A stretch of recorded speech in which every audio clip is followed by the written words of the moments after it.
give this lecture, and they specified that the topic of interest was global electoral trends, I really left it the opportunity to step back from the micro-level details of particular research projects, right, and certainly the micro-level details of being chair of the political science department, and focus on the big picture, right?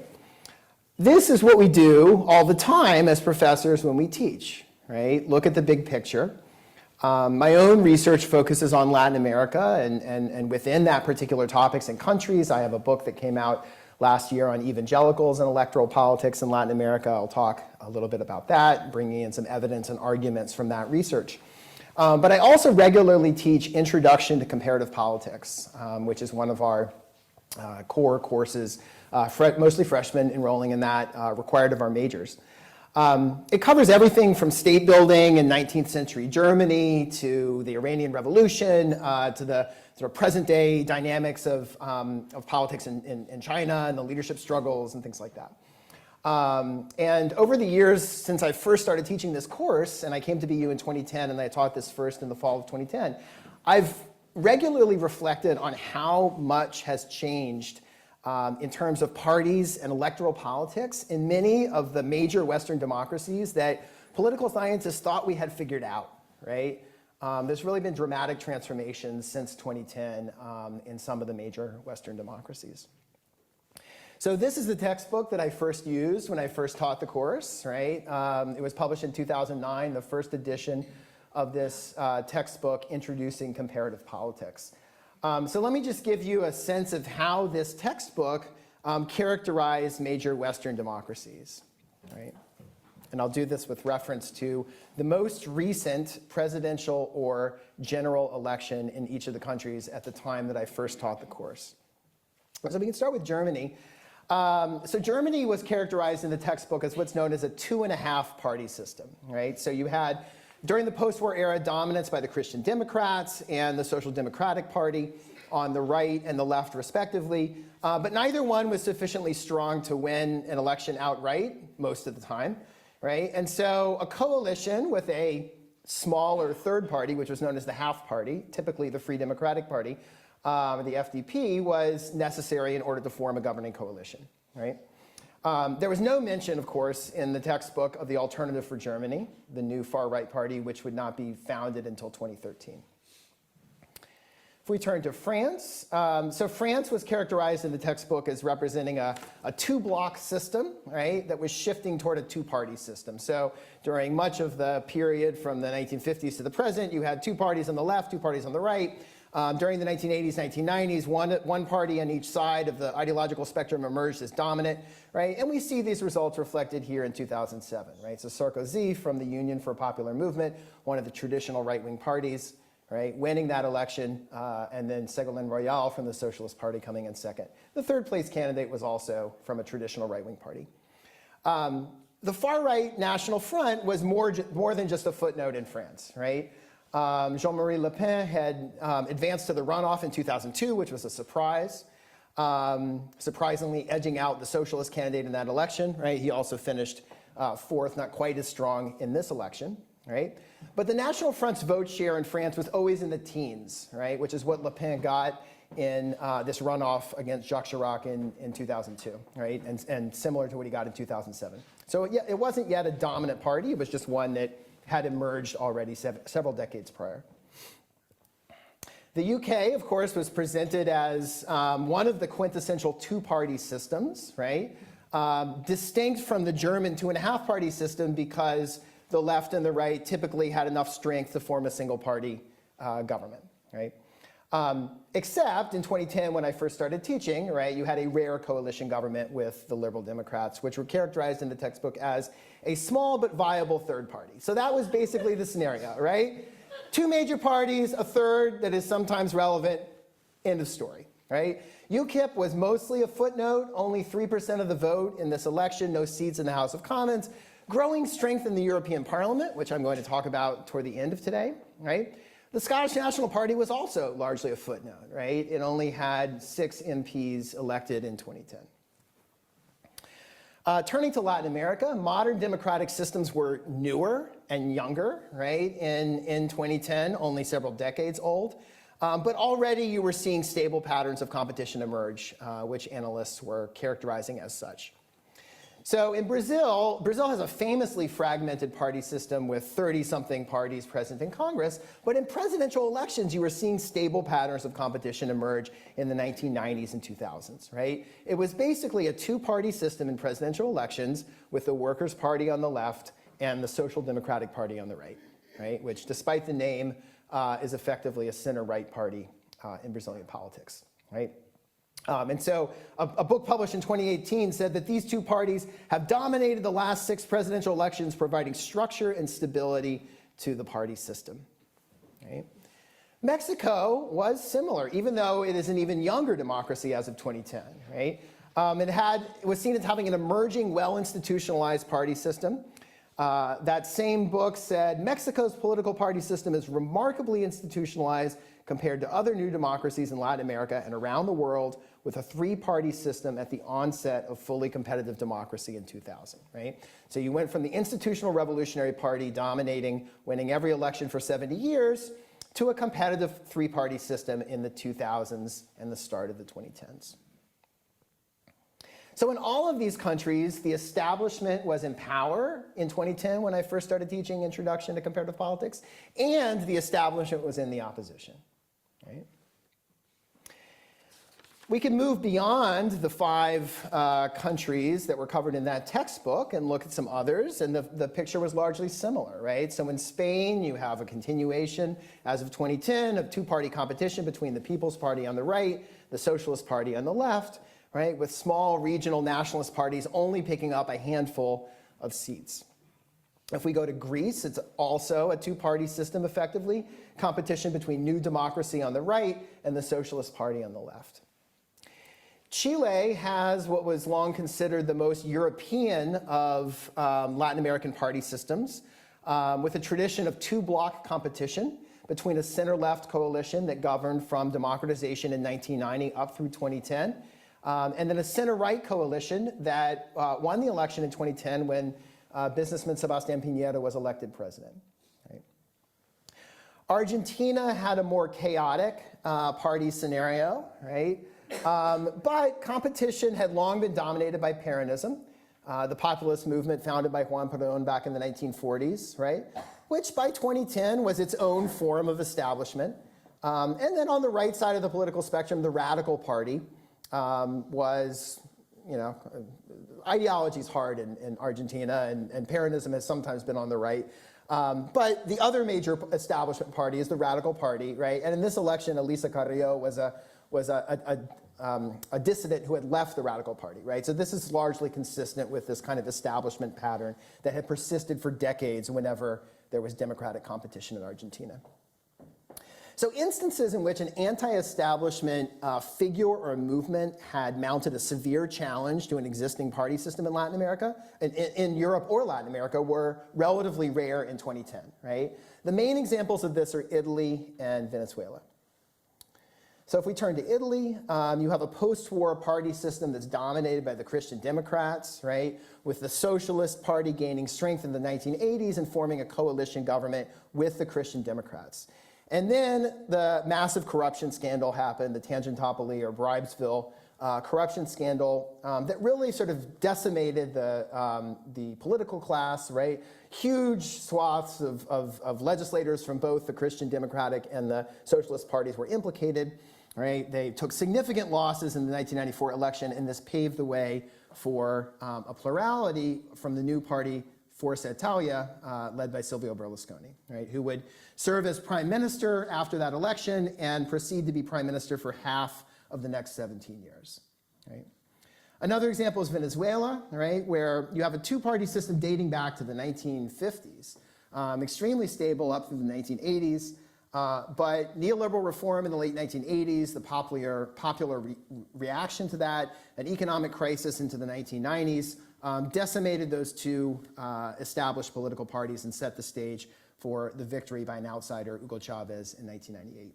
right? But these were exceptions, right? These were sort of two cases in which a well-established party system had collapsed amidst an outsider challenge. It was not a common occurrence just 14 years ago.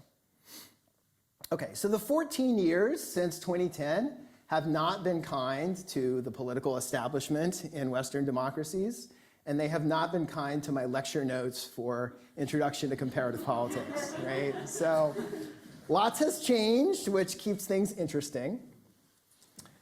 All right, so we can go first to France. So in 2017, for the first time, candidates of both the establishment left-wing and right-wing parties failed to make the runoff, right? Instead, we have Macron from the new La République En Marche and Marine Le Pen from the National Front, right? Fillon from the Republicans, placing third in the first round, was a candidate from one of the traditional right-wing parties. In 2022, he was out, placing only fourth, I think, or fifth, got 5% of the vote, right? The Socialist Party candidate in 2022 got only 2%, right? So over the course of two elections, the establishment left and right are effectively pushed to the sides, right, with candidates from a new party, Macron, right, and a well-established party at this point, but still an insurgent far-right party, National Front, taking the lead. Right? And more recently, the National Front, now National Rally, has won the European Parliament elections for France, won the popular vote in the French legislative elections, right? So increasing strength. In Germany, the establishment parties, the Christian Democrats and the Social Democrats, have hung on more effectively than in France, but they've certainly been challenged by the rise of Alternative for Germany, right? In 2017, the AfD entered parliament for the first time as the third largest party. It led to a coalition government between the Christian Democrats and the Social Democrats, right? Former rivals had formed unity governments before, but we'll see this pattern, right, of establishment parties of the left and the right banding together to oppose anti-establishment insurgents, right? AfD lost a few seats. It slipped to fifth in 2021, but it had major gains at the subnational level, right? And so this year, it was the first far-right party since World War II to win a state-level election in Germany. In the UK, the establishment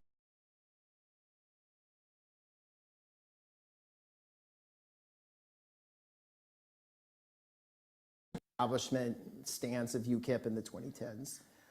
I must apologize to, I think, the SNP and Sinn Féin by representing them using ellipses. I wanted to get Reform UK on the slide, but those other two parties did get more seats. So the Conservative and Labour parties have effectively been protected by the first-past-the-post electoral system, right, which favors large parties and makes it hard for insurgents to win seats outright. But there's strong evidence of growing anti-establishment sentiment in the popular vote share, right? So we see how much share of the vote Reform UK got in this last election, even though it's very hard for them, given the type of the party that they are, to win seats outright.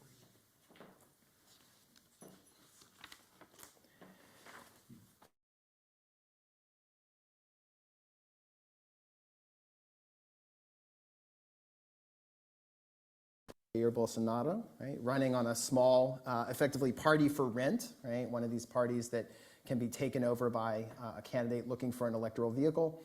And then the candidate of the establishment right, Geraldo Alckmin, got 5% of the vote in this election, finished, I think, fourth or fifth.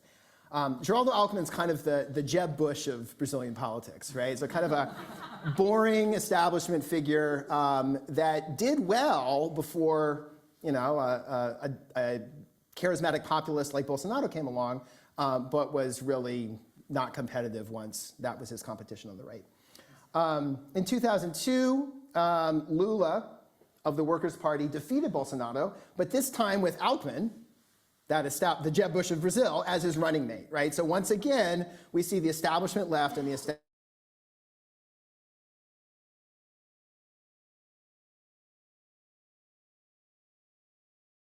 so in 2018, López Obrador, who had run unsuccessfully twice before with the establishment left-wing party, was elected on the ticket of a new party, Morena, right? And then in this most recent election in 2024, he was succeeded by Claudia Sheinbaum, his handpicked successor, who more than doubled the vote share of the runner-up. Galvez was supported by all three of those traditional Mexican parties that had formed the party system just a decade earlier, right? So this is not only left and right, this is left, right, and center, the entire establishment supporting a candidate to oppose the anti-establishment figure and failing miserably. In Spain, the establishment left and right have hung on more effectively, but with growing strength from Vox on the far right and Podemos on the left, right? One of them has generally placed third in most parliamentary elections in recent years. In Greece, the Socialist Party, which was the establishment left until 2012, has been displaced as the major left-wing party by Syriza, right? The major anti-establishment party of the left that got their big surge protesting austerity in the early 2010s. In Chile, after dominating Chilean politics since 1990, the major left and right-wing coalitions were relegated to 4th and 5th place in the 2021 election, right? And Sebastián Sichel, who was the candidate of the establishment right-wing coalition, was himself an independent. So you have to go all the way to 5th place to find a candidate who is both a member of a traditional party and supported by that traditional party coalition, right? The candidates who advanced to the runoff were Gabriel Boric, who ended up winning and becoming president on the left, right? A new left party, and José Antonio Cast with a new far-right party. And then finally in Argentina, right, so Peronism remains a major force on the left side of the political spectrum, but the right side of the political spectrum has been occupied by new parties and politicians, right? Most prominently, the current president, right-wing populist Javier Milei, and also earlier, businessman Mauricio Macri, who was president from 2011 to 2015, founded a new party, Republican Proposal, and Patricia Bullrich, who finished third in this most recent election, was from that new party of Macri.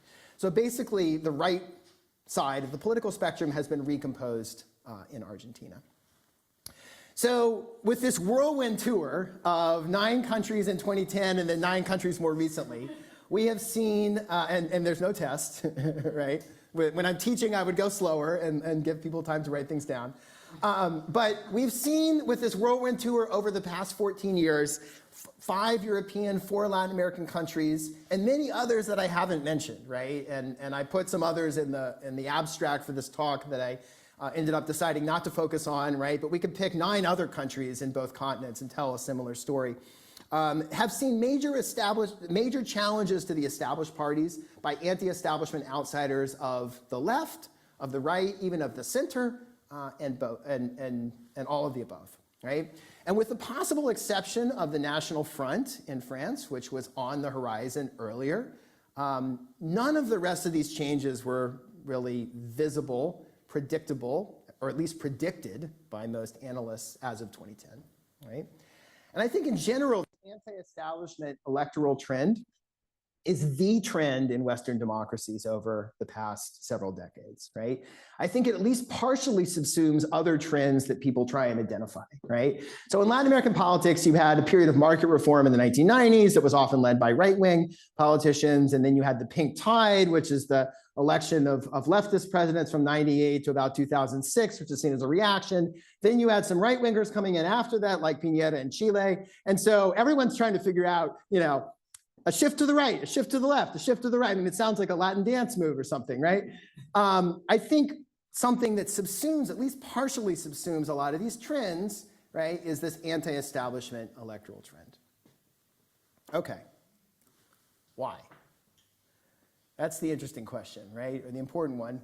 As political scientists, we try and, you know, explain, come up with general explanations that can apply to lots of different cases, right? At least in comparative politics, that's our task. Okay, so I'm going to run through some possible explanations and try and sort of sketch out what political science might have to say in answer to this question. Okay, A first answer, though, is not a political science answer. It would be James Carville's answer. So James Carville was it was a consultant for Bill Clinton in 1992. This was the sort of informal slogan of that campaign. It's the economy, stupid, right? Carville is someone the Democrats still like to trot out every now and then to have this kind of Cajun folksy wisdom commenting on campaigns. So if you followed the recent campaign in the US, you probably saw him. So that was Carville's line, right? Is it just about the economy, right? Is this all about outsiders that are capitalizing on economic crisis in order to attack the establishment for its failings in government? All right, so an economic explanation for anti-establishment electoral trends is certainly plausible in some of these cases, right?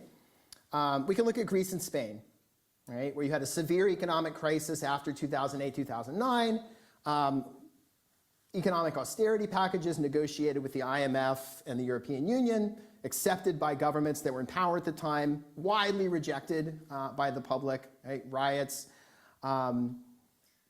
It's plausible. It certainly makes sense. The fact that Syriza and Podemos, arising as parties that rejected austerity measures, right? It certainly makes sense in those cases.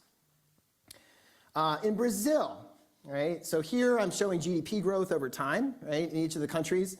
Ignore the dip in 2020. We know why that happened to every country in the world, as well as the rocket afterwards in 2021, right? So we're focusing on other periods, aside from those 2 years, in which growth might go below that zero line and be negative, right? And so we see it in Greece and Spain, right, in the early period, in the aftermath of the 2008, 2009 crisis. In Argentina and Brazil, you've got the end of the commodities boom, right, and producing a downturn circa 2015, 2016 that hurt incumbents at the time and gave power to outsiders. And then in Argentina as well, you had high levels of inflation recently, right, at above 100% at the time of the 2023 election, right? But economic crisis is not an explanation across the board. So if we turn to the other 5 cases, and again, ignore, it looks like a heart monitor, doesn't it, on the right-hand side, but ignore the heart monitor on the right-hand side and focus on the years outside of that blip, right? And there's positive growth rates, maybe not particularly high, especially in France, but if our standard is avoiding a recession, all 5 of these countries did that, right? And voting against the incumbent for poor economic performance, this is like the bread and butter of explaining political behavior in political science, right? This is like the default theory for how people vote, right? Is that they vote based on the economy and they vote against the incumbent when the economy is doing poorly, right? So this is not something that necessarily leads you to vote for an anti-establishment outsider, right? The normal thing that happens is you vote for the opposition. That's why you get an alternation in power, right? Clinton defeating Bush in 1992, the original, it's the economy stupid, was not, it wasn't supporting Ross Perot, who was the outsider in that election, right? It was supporting the Democrat. The Tories defeating Labor in 2010, right?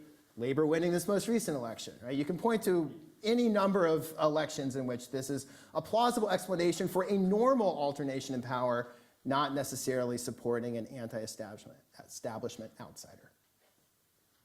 Okay, so if Carville's line was, it's the economy stupid, then Steve Bannon's line, Steve Bannon being one of Trump's original advisors, might be this one, right? I don't know if he ever said this, but what about this possibility that immigration crises explain anti-establishment electoral trends, right? So the rise of a new issue that is ignored by the political establishment, right? All of the established parties is a common explanation for why new parties sometimes emerge, right? This is the story of how Europe got green parties in the 1980s, right? The establishment, left and right-wing parties were not attentive to environmental issues, at least in the eyes of people that really prioritize these concerns. And so new parties arose to cater to that electorate and had some success, right? Immigration is not a new issue in the same way that the environment was in the 1980s, but it's a changed issue, right? At least in Europe, right? So the debut of the Schengen area, the EU migration and asylum policies in 1999 changes the status quo significantly, right? And there's also been numerical change. So if we look at quantitative indicators of migration flows, right, you can see at the right-hand side of the graph there in Europe, the big spike corresponding to the crisis of 2015, right? There have been prior spikes as well, but this one was bigger. And so some of the right-wing populist parties clearly experience a surge in success that we can connect to that immigration crisis, right? AfD was founded as a sort of normal Eurosceptic party in 2013, but after that immigration crisis in 2015, they really leaned into the anti-immigrant discourse, right? And AfD first enters the Bundestag in the next election in 2017, right? And this, of course, scapegoating immigrants was a key piece of Trump's original appeal in 2016, right? And we see a similar trend, not quite as dramatic a spike, but we see rates of immigration to the United States peaking in 2015 and 2016, right? So this also seems to matter in some cases, right? Like the economic crisis explanation, but it's also clearly not a universal explanation for this anti-establishment electoral trend, right? So left-wing populist parties like Syriza, like Podemos, like the Five Star Movement in Italy have not adopted the same sort of anti-immigrant stance, right? Here we see Podemos taking a position in favor of regularizing the situation of undocumented immigrants in Spain, right? And the same is true of Bernie Sanders, who's effectively the American equivalent of these left-wing populist parties in Europe, right, was more opposed to immigration 20 years ago, right, but since has fallen in line with the sort of standard left wing of the Democratic Party's position on immigration, which is very much in favor of immigrants' rights. And if we turn to Latin America, immigration has not been the main driver of populism on either the right or the left. There's been a bit of this in terms of Jose Antonio Cast's appeal in Chile, right? So here's a sign at a demonstration in Chile saying no more illegals. Immigration from Haiti as well as Venezuela has been pretty significant in Chile, right? And so it has been the basis, at least partially the basis for a right-wing political appeal in that country. But the far right has also succeeded, come to power in other parts of Latin America where their appeals don't really depend on immigration. Right? So in Brazil, which has some immigration from Venezuela, but it's mainly a sort of a localized issue along the border state there, Bolsonaro's appeal was not primarily about scapegoating immigrants. And you can look at other countries like El Salvador, right, where Bukele is a right-wing populist who's been in power for many years, which is a major sending rather than receiving country of immigrants, like we see in this picture. So both the it's the economy and it's the immigration explanations do contain some truth, right? But I think we can look to political science for more comprehensive explanations that could try and explain this trend as a whole. All right, so the first one that I want to present to you is the cultural backlash theory, right? And this is a prominent theory to explain the rise of populism in Western democracies that was put forth by Pippa Norris, a political scientist at Harvard, and the late Ronald Inglehart from the University of Michigan. So Norris and Inglehart argue that there's been a long-term, multi-decade shift in Western democracies in which greater prosperity means better living conditions, right? Certainly non-controversial. And that this improvement in material living conditions has a consequent change in people's values, right? So when you're less concerned about finding where your next meal is going to be coming from, right? You're less concerned about your material well-being.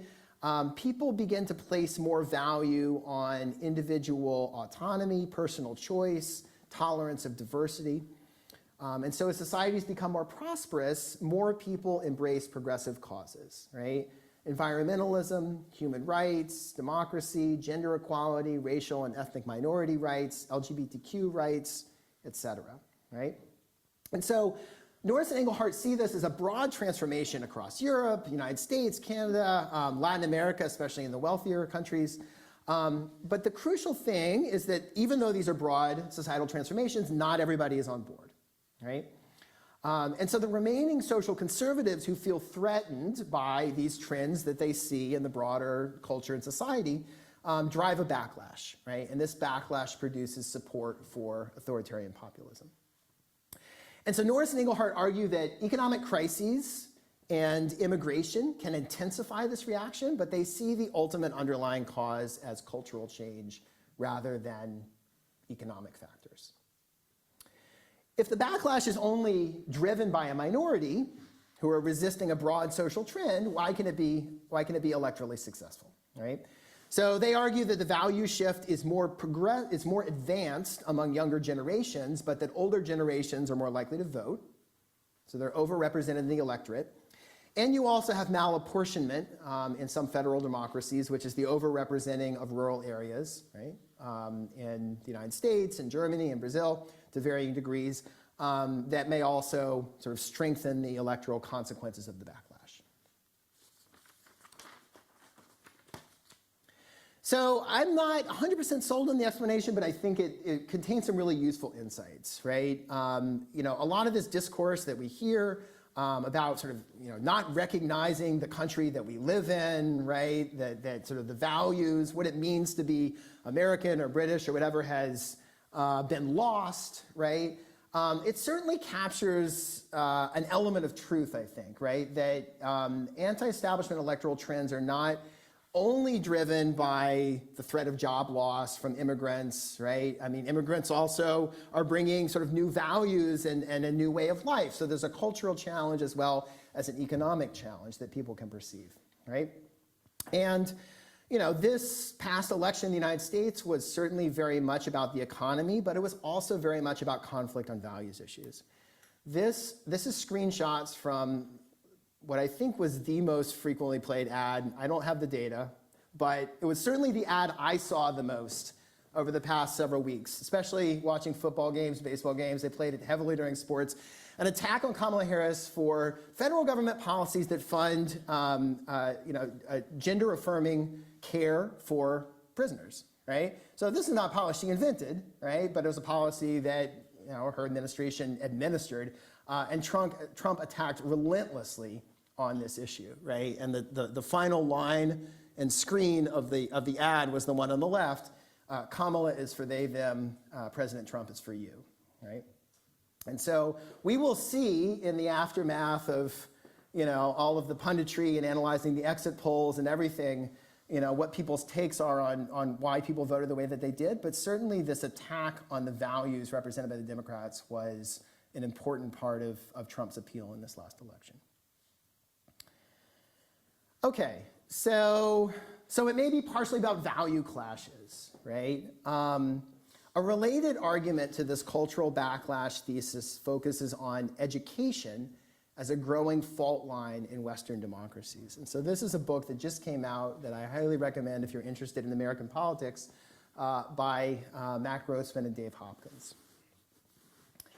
So there has been a dramatic transformation across Western societies in terms of people's levels of education, right? We just see a couple graphs here showing on the left-hand side the composition of the American electorate. So in recent elections, well over half of the electorate has some college education or a four-year degree. Back 50 years, that was not the case at all, right? So a dramatic increase in the education levels of the electorate, right? The right-hand graph is showing higher education in high-income societies as a whole, right? And this education revolution has helped drive the value shift that Norris and Engelhardt talk about, right? It has also fundamentally reshaped dividing lines in political societies around the world, right? If you're looking at, these are showing different things. So the left-hand side is the composition of the American electorate. The right-hand side is the percentage of the relevant age cohort that has that level of education, right? And so it's not instructive to look at the numbers side by side, right? But the general trend is increasing education across the board, right? So here are the consequences that this has had for partisanship in the United States. So the vertical axis here is showing the share of Democrats share of people that identify as Democrat minus the share that identify as Republican. So let's see, I don't have to stand here for microphones, so I can come up here. So if you are above the 0 line, then you're leaning Democrat, and if you are below the 0% line, you're leaning Republican, right? And so let's look at the high school, which is the solid line, right? So in the 1990s, up until the 2000s, people with only a high school degree were reliably Democrat, right? Look where they are now. Look at how much this has changed over the past 20 years. For the opposite trend, let's look at people with a BA degree, which is the dashed line here, right? Leaning Republican up until 2008, 2006, right? Now they are reliably leaning Democrat. Look at people with postgraduate degrees, which is the dotted line here. Kind of middle of the road up until around 2004. Look how much they lean toward the Democrats now. So this is an incredibly dramatic change over a relatively short period of time, right? Education used to matter primarily because of its implications for income, right? The more education you had, the more income you were likely to have. You would tend to favor Republican positions, lower taxes, lean to the right. That explains the association between having a BA degree and leaning Republican in those early years, right? Now, education matters primarily because of culture, right? That's their argument in this book. With more education, you tend to have more progressive values, and you lean left for that reason. And so Grossman and Hopkins in this book are focusing on the United States, right? But they also are citing evidence from around the world in other democracies. This is a broad trend, right? And it's a trend that, like the cultural backlash argument, helps explain the rise of right-wing populism in Western democracies, right? So people with advanced degrees disproportionately make up the establishment. The establishment in politics, the establishment in business, the establishment in culture, right? If you're someone who lacks an advanced degree, and more people who vote like you and attend the same political rallies as you also lack an advanced degree, right? You're naturally going to be more inclined to support anti-establishment politicians. And this is especially true when these politicians and parties have a discourse that rejects expertise, right? Rejects science, attacks higher education as places of liberal indoctrination, right? So, you know, for me and my colleagues, and for all of us probably, or at least I would think most of us, you know, this is a really worrisome trend, right? Because we're on one side of the diploma divide, right? I'm not assuming that everybody thinks the same way politically, but we all have education. And this is not good for universities, right? We used to be on both sides. There wasn't a diploma divide, right? It used to be the case that universities were favored regardless of whether the left or the right was in power. And it's increasingly becoming the case that that's not true. Okay, so cultural backlash, diploma divide. A third broad trend that could potentially contribute is religious resurgence, and this relates to my research in particular, right? This is my book that came out last year. So this is an argument that focuses on the renewed salience of religion.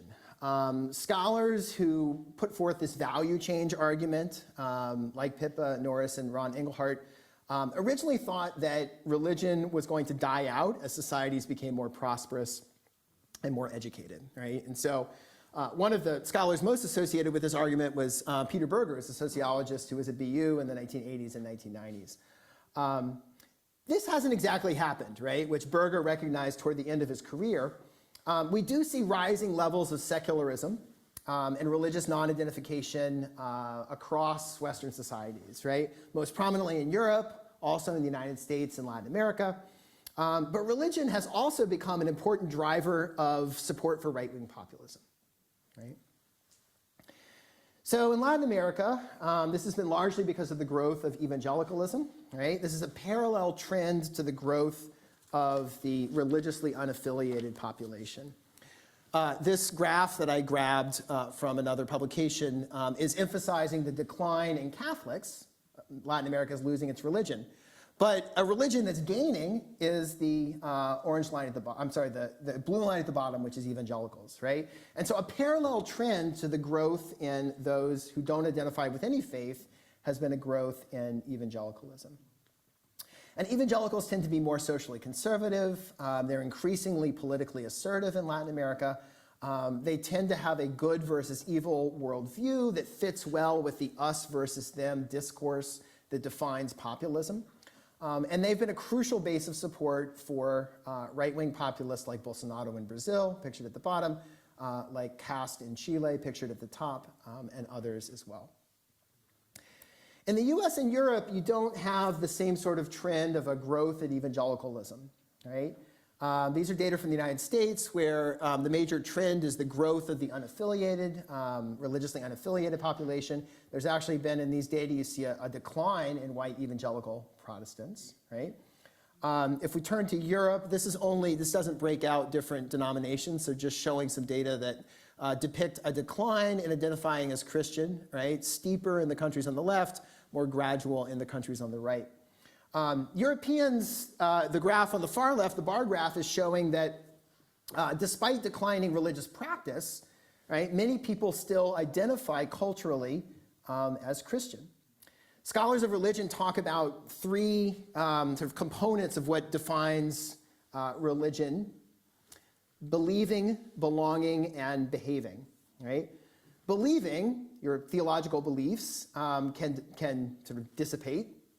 Behaving, which is attending church or worship services, can also go away. And belonging can still persist, right? That sense of group membership, right? And difference from people that fall into another religious category. And so the persistence of belonging, right, which is what we see depicted on that far left bar graph, creates fertile ground for right-wing populists to use Christian nationalism as an electoral appeal. So Christian nationalism advances the notion that Christianity is central to the identity of the nation, right? To the question of who belongs and who doesn't belong. And this provides an arsenal for conservatives to fight back against progressive value change, right? And it also provides a base for opposing immigration, especially immigration from non-Christian societies. And so Emma Rosenberg is a political scientist who's done some research on the use of religious rhetoric by mainstream right-wing parties in Europe, like Christian Democrats, and the far right. And so I'm showing graphs from her article here looking at Alternative for Germany and the Christian Democrats in Germany. And so she shows that the Alternative for Germany in the most recent elections has used more religious rhetoric, right? A higher share of its overall campaign rhetoric than the Christian Democrats are devoting to religion themselves, right? The original Christian party in Germany. But the Alternative for Germany is primarily demonizing Muslims, right? Whereas the Christian Democrats have historically done a lot more, positive references to Christianity, right? And so Christian nationalism becomes a tool for stigmatizing the other, right? A tool that can work for right-wing populists, even in places where the non-religious population has increased, where church attendance has declined, if that sort of cultural identification with Christianity is still a valuable currency. Okay, so I've covered sort of three broad trends, right? Cultural backlash, diploma divide, religious resurgence. These things have been going on for decades, right? Better part of a century if we look back to the beginning of those graphs about educational changes, right? They beg the why now question, right? Why, since 2010, have we seen major changes, right? When these sort of broad sociological changes have been taking place for a much longer period than that.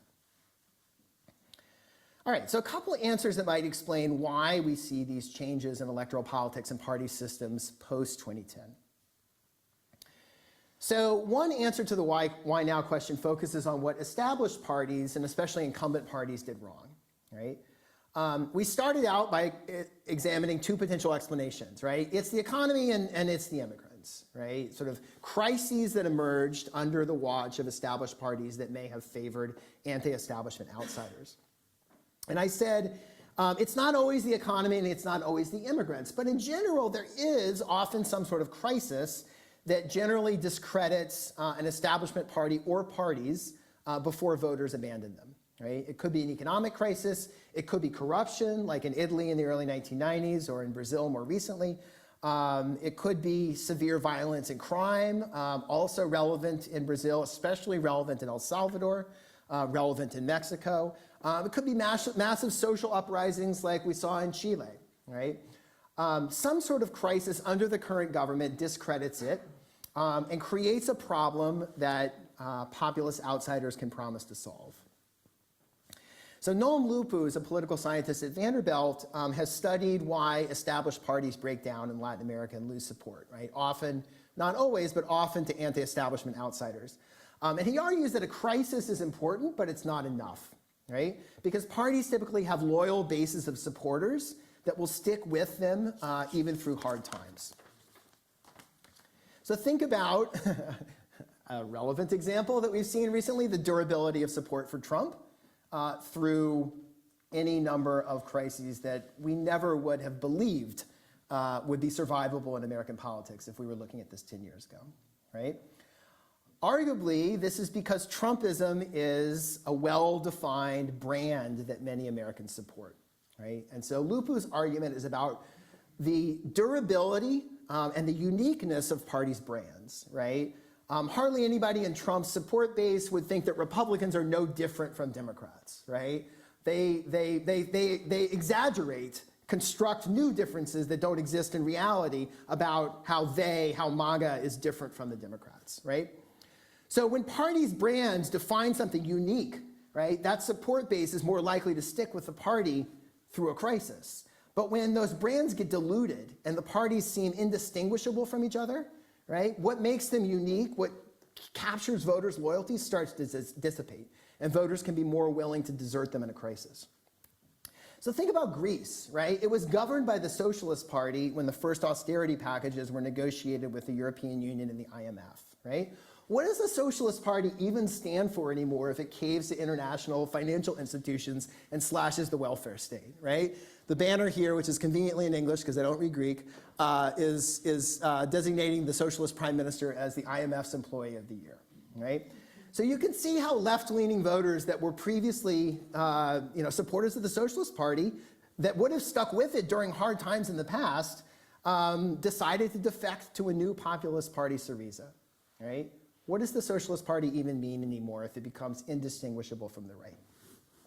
And we could say the same thing about some other cases in Chile where the left and right-wing coalitions governed extremely moderately, right, sort of paving the way from these challenges from both the left and the right in recent elections. Something similar in Mexico that could explain López Obrador's defection from the established left-wing party to a new far-left party. A final factor that helps explain the why now question concerns the media scenario that parties and candidates face today. So traditionally, building a new party and running an effective campaign required organization, right? Required resources, what we call a ground game, right? These factors are not irrelevant now. We certainly saw the Harris and Trump campaigns investing resources in their ground game and trying to turn out voters, right? But there are so many new ways to reach voters at low cost, right?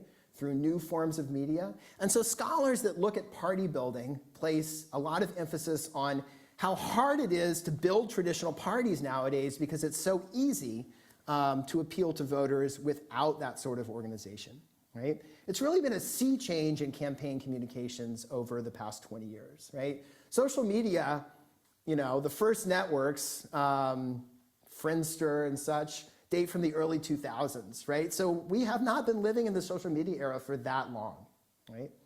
We saw Trump benefit in 2016, right, from using Twitter, not only to reach voters directly, but also to set the media narrative, right? Sort of putting out tweets that would then become news.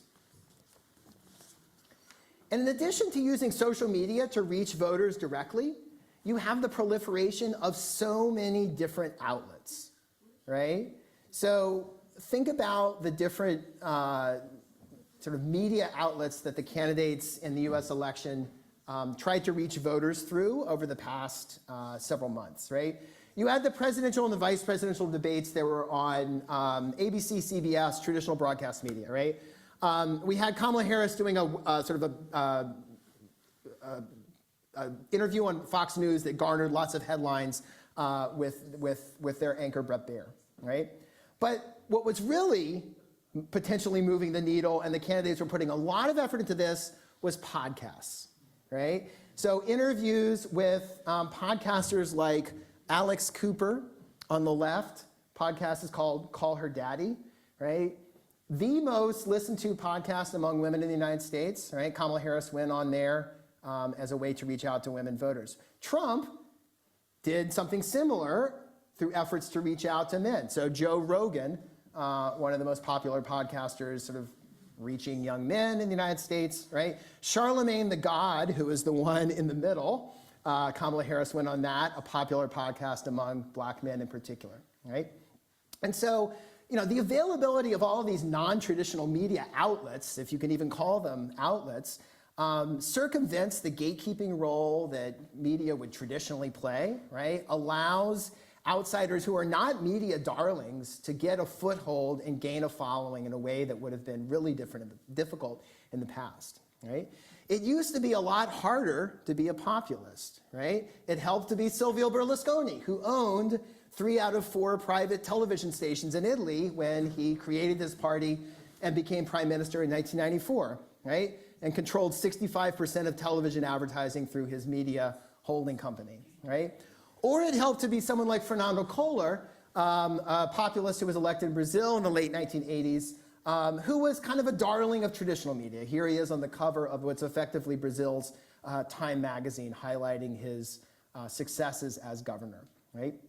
Nowadays, you don't need to be a darling of traditional media. You don't need to be a media mogul, right? It certainly helps to have media moguls on your side. I don't think Elon Musk hurt Trump in any way, but it's not necessary, right? There are other ways to succeed as an anti-establishment outsider. But the biggest change is the role that new media can play in creating alternative realities, right? Based on an entirely different set of facts. So 2/3 of Republicans believe that the 2020 election was stolen. Mainstream media constantly disavow this all the time, right? The media I listen to, every time they mention one of these lies, it's like followed up by, you know, Trump's false claims that the 2020 election was stolen, right? We learned last year in a lawsuit between Fox News and Dominion Voting Systems, which makes voting machines, that Fox News hosts knowingly spread disinformation about electoral fraud that they privately were admitting was false, including Tucker Carlson, right? At the time, one of Fox's most prominent anchors. This is one of his messages down here at the bottom, right? This is stuff that was released as an exhibit in that trial, right? Showing them discussing the fact that they suspected maybe there was some fraud, but they all knew it wasn't enough to change the outcome of the election, right? This is what they were saying after the election, but it was not what they were saying on air, right? And this is a professional media organization that has been around for decades, right? The alternative reality that can exist on social media is that much more severe. So a couple years ago, I did a series of focus groups with Brazilians in Boston who supported Bolsonaro. I was trying to understand how Brazilian expats formed their opinions about Brazilian politics. And some of the questions I asked were about information sources, right? How do you learn about what's going on in Brazil? Many of the participants said they rely almost exclusively on social media for news about Brazil, right? They can go on the websites of newspapers, they can get the Brazilian television stations on cable TV, right? Many of them do, but they didn't trust it, right? And one particular participant said he didn't trust mainstream media anymore at all because they are all manipulable. Instead, he only trusts information shared in his family WhatsApp group, right? And he says, because my family would never mislead me, right? The commercial media want to mislead me all the time, but my family would never do that, right? And I believe, I will give him the benefit of the doubt, his family would never intentionally mislead him, right? But people pass on all sorts of things that are completely false, and they believe it, and their family believes it even more because it came from what seems like a reputable source, right? Scaled up to the level of national politics and international politics, this practice creates these alternative bubbles where people's facts are entirely different from those that other people are seeing, right? And this sort of spontaneous circulation of fake news played a key role in Bolsonaro's electoral victory in 2018, right? These are two pieces of fake news that were circulating wildly on WhatsApp. The left one says that this woman was beaten up by Workers' Party supporters. That's not true. She got in a car accident. But they got the photo, they attached a story to it, and it went viral. The right-hand side is saying that the candidate of the Workers' Party in that election created a gay kit to indoctrinate 6-year-old children, recruit them into homosexuality through, sort of teaching them about it in schools. Right? He had been Minister of Education, but he certainly was doing no such thing.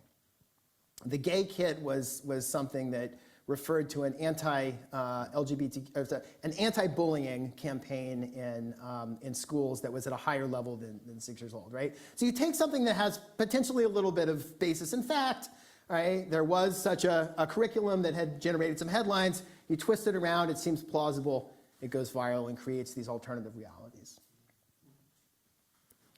Okay, the last question that I want to touch on is why do we see this sort of playing out differently in some places than others, right? Let's go back to the list of countries that I started with, whose party systems have changed a lot since I first started teaching Introduction to Comparative Politics. France and Mexico have been, I would say, transformed completely, right? The old establishment parties are mostly irrelevant. Brazil has changed significantly. The establishment right has largely disappeared, right? At least that's what we've seen in the last couple of elections. Germany has experienced some modest change, right? The Christian Democrats and Social Democrats are still relevant, but with AfD as a major force entering into parliament. And then there's Britain, right? Where there is enough anti-establishment sentiment to pass Brexit, but where the anti-establishment parties, UKIP, Brexit, Reform UK, have only ever won a handful of seats, right? So why is that the case?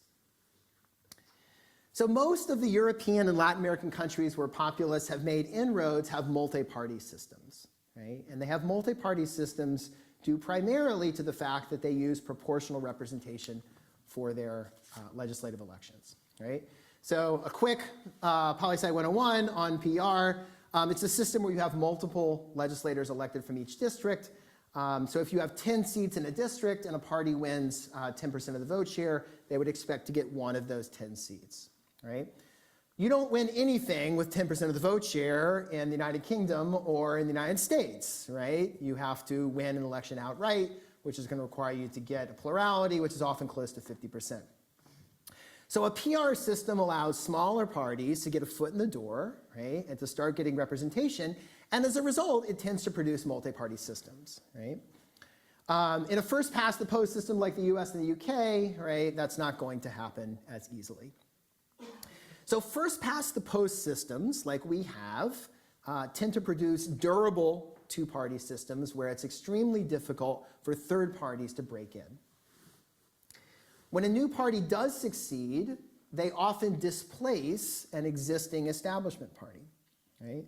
This happened with the rise of Labour in the UK in the early 20th century, displacing the Liberals as the main competitor to the Tories. The same thing happened in the US in the mid-1800s when the new Republican Party displaced the old Whig Party, right? So the UK shows that a first-past-the-post system can keep anti-establishment outsiders somewhat at bay. And we can see that quite clearly if we compare the results of the European Parliament elections, right, to those for the House of Commons. So these are the UK European Parliament election results from 1999 to 2019. Right? I'm showing the percentage of seats on the left-hand side. Right? And so UKIP and then the Brexit Party in 2019 is this sharply increasing purple line, right, which is gaining presence in the European Parliament at the expense of virtually every other party, right? Compare that to the House of Commons, where they're now the purple line down there at the bottom, which has hardly gotten any seats at all, right? And so we see with the Scottish National Party how the only type of third party that typically does well or new party that typically does well in a first-past-the-post system is one that has a regionally concentrated base of support, right? So the SNP can win elections in Scotland. The challenge of parties like UKIP, Brexit, Reform UK is that they can get 15% of the vote share, but because it's nationally distributed, they're not strong enough in any one location to win that seat outright, right? So if the UK had a PR system for the House of Commons, right, Reform UK would be at least the third largest party based on the results of this last election, and possibly would have even beaten the Tories. Because when you don't have the concern about wasting your vote by voting for a party that doesn't have a chance to win, right, people may be more likely to support them. Right? So switch to a PR system where people know that every vote for a smaller party will count and contribute to their chance of getting seats, right? And they may get more vote overall. So first past the post may protect countries from anti-establishment outsiders, but there's also a flip side to this dynamic. If those anti-establishment insurgents can take over existing parties, the prize is that much bigger, right? So in the US, we have seen a populist outsider make a bid for the presidency via a new party, right? It was Ross Perot in 1992 and 1996. He won 19% of the vote in 1992. He won 8% of the vote in 1996. He never came close to winning any electoral college votes because that would require him to beat the Republican and the Democrat entirely in that state, right? Since Ross Perot, anti-establishment outsider populists of both left and right have sought the nomination of the two established parties, right? So Bernie Sanders, always been an independent, but ran as a Democrat in 2016 and 2020, and of course Donald Trump, right? So this is one way to succeed in a first-past-the-post system, right? If the United States was a European multi-party system, right, the party led by Bernie and the party led by Trump would probably have gotten, well, Trump would probably have about 25% of the vote rather than 50, right? If we look at sort of estimates of what is the percentage of the electorate that's the MAGA kind of hardcore, right? Trump would be a Le Pen, like in France, and not the leader of the single dominant right-wing party. So he shows that if an anti-establishment politician can take over a mainstream party, they can gain a lot more power more quickly, right? Whatever happens with the AfD in Germany, whatever happens with the National Front in France, right? It's been a long road, certainly for the National Front in France, and we'll see where AfD goes, and we'll see where the others goes. It's a longer road to power in a multi-party system, right? In the United States, we've seen what happens when an anti-establishment outsider can take over an existing party, right? Mainstream Republican after mainstream Republican have fallen in line behind Trump, right? Contrast that with both France and Germany, where the mainstream right opposed the far right, right? The few Republicans in Congress who are prominent opponents of Trump are all either out of Congress now, or in the case of Mitt Romney, retiring, right? So we have Liz Cheney, Mitt Romney, Jeff Flake, and Adam Kinzinger, right? Retiring, or in Liz Cheney's case, losing a primary election that she sort of fought knowing that she was going to be roundly defeated. So in essence, a first-past-the-post electoral system just raises the stakes, right? Insurgents may often lose, but if they win, the prize is that much bigger. Okay. Quick recap, we've covered a lot of ground, right? 9 countries across 14 years, multiple sets of explanations. We see this change, right, affecting multiple countries in Latin America and Europe. Why? I threw out 3 broad explanations: cultural backlash, the diploma divide, and religious resurgence, which I think are all part of what's going on here, but they're not specific enough to explain why we might see this now from 2010 to the present.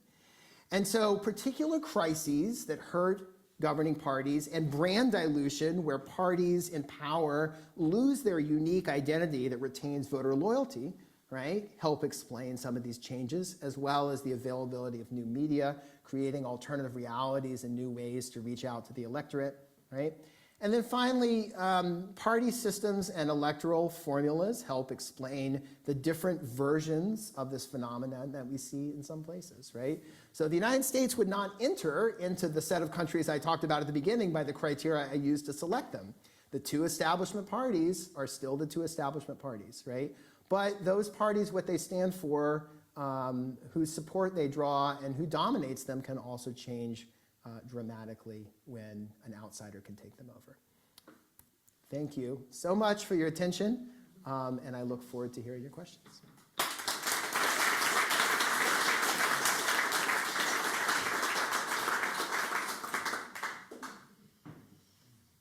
Yes. First of all, thank you. Great lecture and some really great insights. A couple of questions.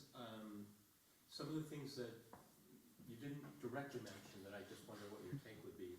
One is around technology and the transformation of society, the economy coming from that. And some people like Carl Benedict Frey have argued, you know, if you look at, say, the changes that were wrought by the Industrial Revolution, you have the advent of, or the emergence of communism, fascism, so that when you have these large dislocations caused by new technologies, that it can create upheaval, societal upheaval that then causes people to take more extreme positions. So that would be just one I was wondering about.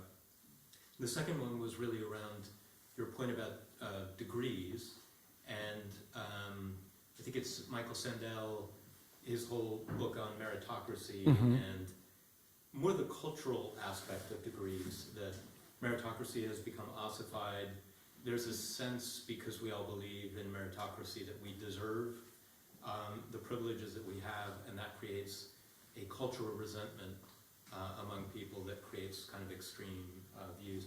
And then the last one I was just wondering about was tipping points, and you know, social media generating the permission, the license to look around and go, well, everyone else seems to be saying things that I've always thought, but I've never felt I had a license to say. Now I can just say it.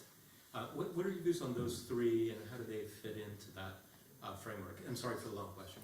Thanks. Okay, so now I remember I'm supposed to repeat the question so the folks on Zoom can get it. So what about tipping points and giving people permission to say unpopular things if they see that their peers are doing it? What about sort of technological changes as sort of producing a sense of vulnerability or dislocation and fueling support for outsiders? And then the first, remind me. Ossification of meritocracy. Yeah, meritocracy is an alternative interpretation. I talked about it, education as about value change, right? And we can also think about increasing higher education as creating an ossified meritocracy that generates resentment from those that are outside of it.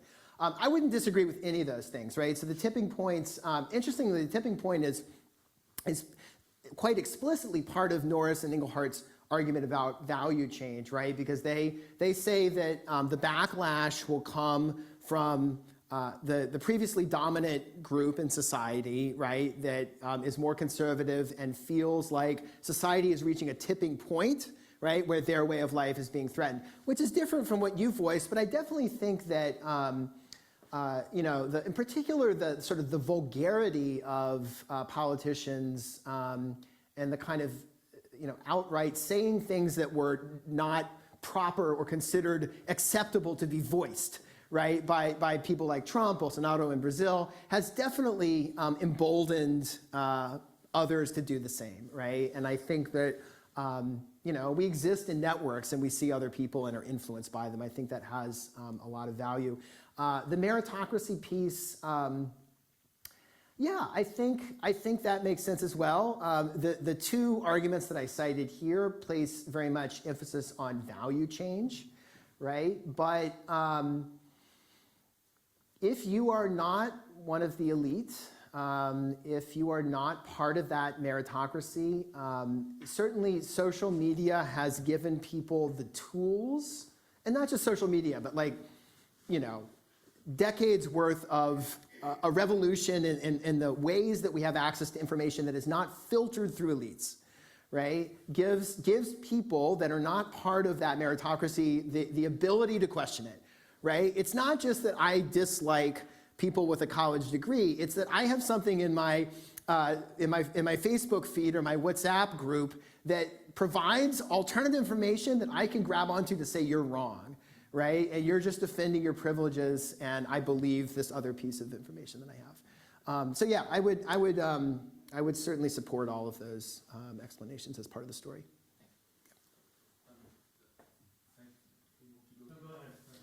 Thank you for the presentation. It was very insightful. So I think one thing which I found extremely interesting is the starting point of the bigger trend that you're talking about, right? 2007, 2009, 2010. And just to give you a bit more information on my background, I come from the financial services industry. And it's the first hand that I saw the global financial crisis. So, like, just to recap, right? In 2007, if you look at the US as an example, the US debt was $10 trillion. When the financial crisis hit, which almost collapsed the entire Western world, a big part of it was solved by government borrowing artificially. So then, if you think about when government is borrowing crazy amount of money, it has serious side effects, so-called QE. So on one side, you suppress rates so that you can keep borrowing as much as you can. But then when you suppress rates, there's two things that happen with it. One, if you can access capital readily, you can buy as many things as you want. And the last 15 years, we've seen tremendous creation of wealth in the Western world. But so has been the wealth inequality. We've seen the highest number of billionaires in the world. But then the second side effect of that, when capital can move freely between countries or continents, I can set factories everywhere in the world. So then the second side effect we've seen in the Western world has been wage suppression. And all the wages have picked up in the US. If you look at Europe, it has been tremendously poor. You look at Germany as an example. In 2008, the average wage was 45,000 euros. Today that number is the same. In Britain, when I joined the labor force like 15 years ago, wages was, for a graduate, was around 25,000 pounds. It's barely moved, while cost of living has increased by 100%. So I think, like, if you were to look at the context of what has driven these big shifts, I think it's also, I don't know to what extent you explore these venues around wealth inequality and wage suppression. Because eventually, when you look at the vote in the UK and the US, when I was looking at it, I find more similarity than differences. Because you've got like the extremes which will never change, but there's a massive swing population of voters that keep swinging. For instance, Trump picked up the vote that Biden picked up last time from Trump. And next time around, you keep changing because of, and that, I find it quite interesting, and I wanted to get your take on it. Thank you. All right, so I guess I'll summarize it as what about financial globalization and its impact on wages and sort of people's material well-being, and I need to come back to your question about technological changes. This is related, right? Sort of challenging jobs, people feeling dislocated by technological advances, right? I think you were asking some questions about the financial side of it. We can also look at our automation, right? I think all of these things contribute. So another way of interpreting the diploma divide that's not so linked to values and not necessarily linked to meritocracy, although all of these things are interrelated, but it's about the sort of winners and losers from globalization, right? And so the more that people have advanced degrees, the more that they're positioned to be winners of globalization, right? That don't have jobs that are challenged by immigrants or challenged by automation, right? And they're going to be in jobs where those wages continue to rise, right? Rather than being stagnated, as you were citing. I think with respect to the question of countries' party system transformations and transformations in the electoral scenario, I would go back to why and under what conditions would this lead to support for a new anti-establishment outsider as opposed to just the opposition defeating the incumbent, right? And I would go back to the question of brand dilution and whether the parties have a unique appeal or whether they're starting to appear indistinguishable from one another, right? Especially when left-wing parties shift to the center and start to look indistinguishable from the center-right. That can really evaporate their support as their former support base is experiencing all of these difficulties associated with technological challenges, automation taking their jobs, stagnated wages, right? Feeling that they're the losers of globalization.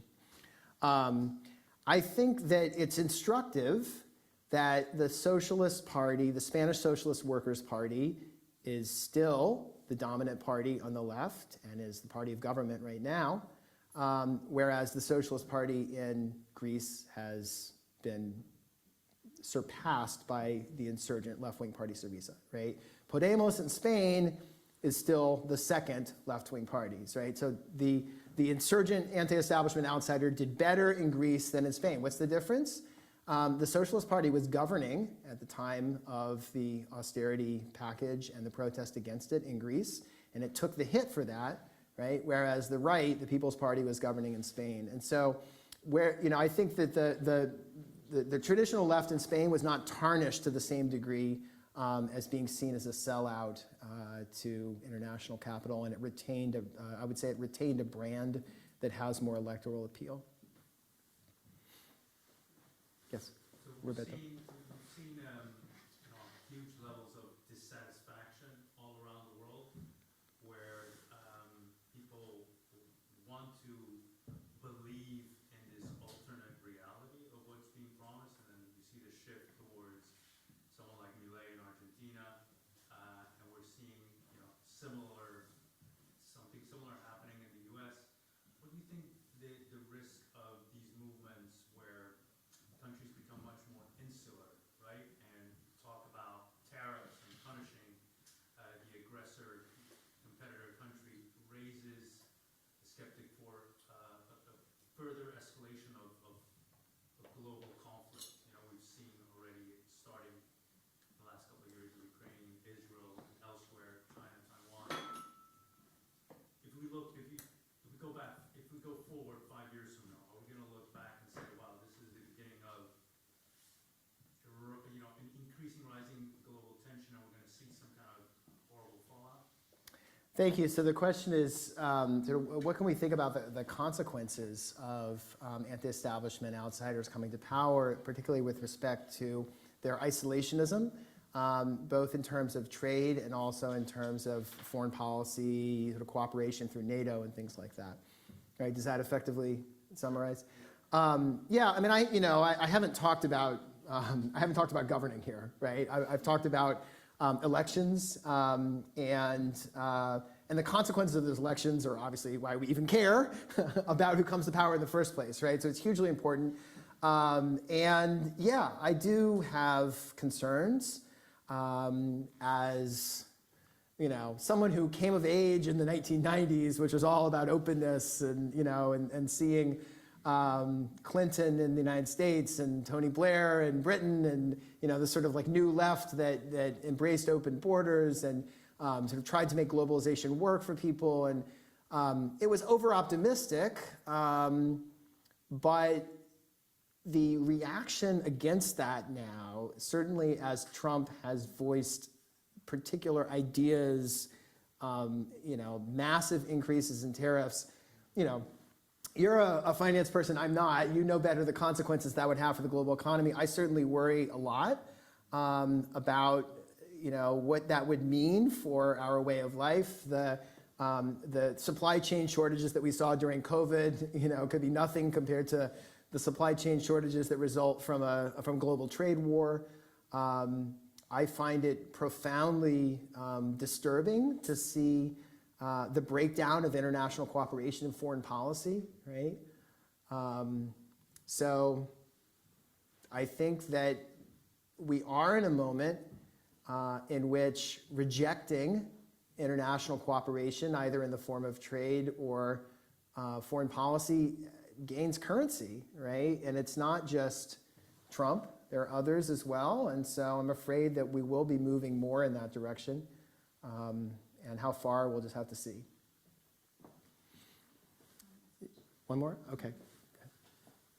You mentioned at the beginning of the talk that in your capacity as a professor, you're nonpartisan about politics. But when it comes to democracy, you are partisan. Yeah. As are, I would hope, many in this room. But I guess my question is, what do you perceive as, with regards to the U.S. in light of recent events, what do you perceive as the first domino, maybe?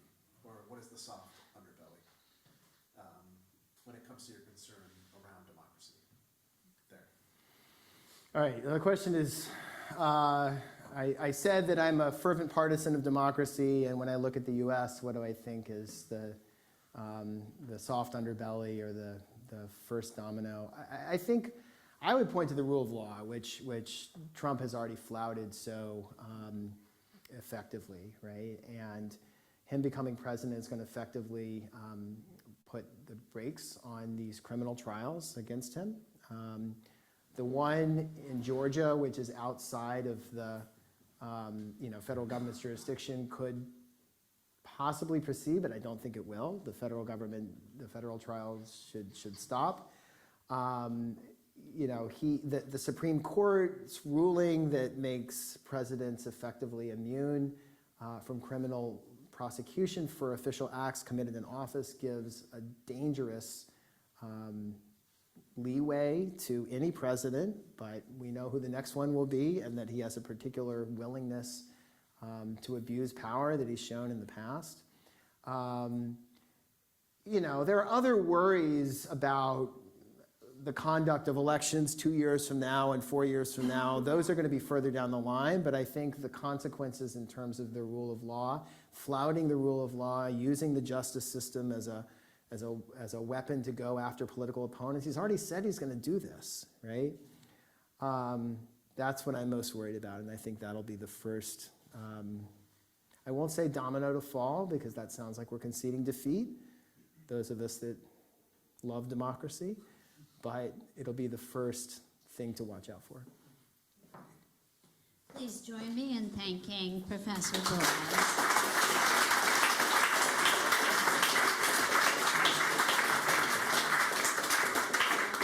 And huge thanks again to Bill, Patty, and Aaron Kleh for sponsoring this interesting talk. You'll have an opportunity to mix and mingle for those of you here in London with Professor Boas. For those of you watching remotely, have a great evening or morning or afternoon, wherever you may be. And thank you again for supporting Boston University. Thank you.